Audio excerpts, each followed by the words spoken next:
লুচির মতো এটা সঙ্গে সঙ্গে খুন্তি হাতা দেওয়া যাবে না, সাইড দিকে আস্তে আস্তে দিয়ে একটু ফুলে উঠবে, তারপরে এটা লাল করে ভাজলে খেতেও টেস্ট হবে, দেখতেও ভালো লাগবে।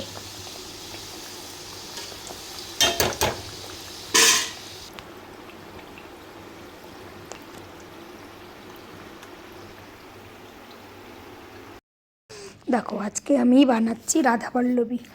এবার রাধাবল্লভী বানাতে কী কী লাগে, বিউলির ডাল তো লাগবেই। বিউলির ডালটা ভিজিয়ে রেখে দিয়েছি, মানে ভিজিয়ে পরিষ্কার করে রেখে দিয়েছি, দেখাচ্ছি ওটা তোমাদেরকে পরে। আর এখানে আমি নিয়েছি ময়দা, আর সঙ্গে বিউলির ডালটাকে বেটে নিয়েছি, পেস্ট করে নিয়েছি মিক্সিতে, সেই পেস্ট কিছুটা নিয়েছি।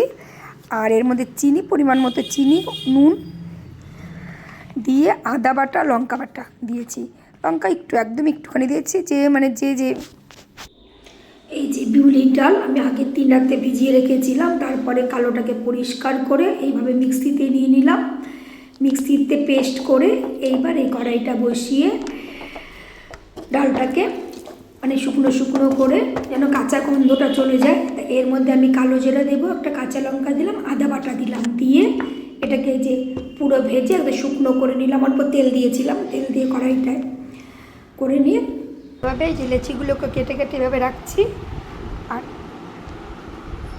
যেটা মশলা দিয়ে তৈরি করলাম এটাকে এই যে গোল গোল গোল গোল করে, তাহলে একটু সুবিধা হবে এইভাবে করে রাখলে, মানে কাজটা করতে সুবিধা হবে। এবার আমি পুরটা ভরছি কীভাবে, এরকম করে বাটি তৈরি করে নিতে হবে,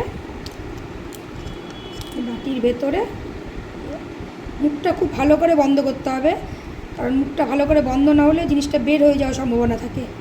তারপরে আবার সুন্দর করে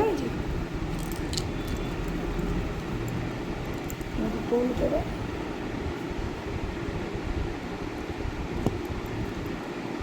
এইবার বেলে লুচির আকারে বেলে নেব।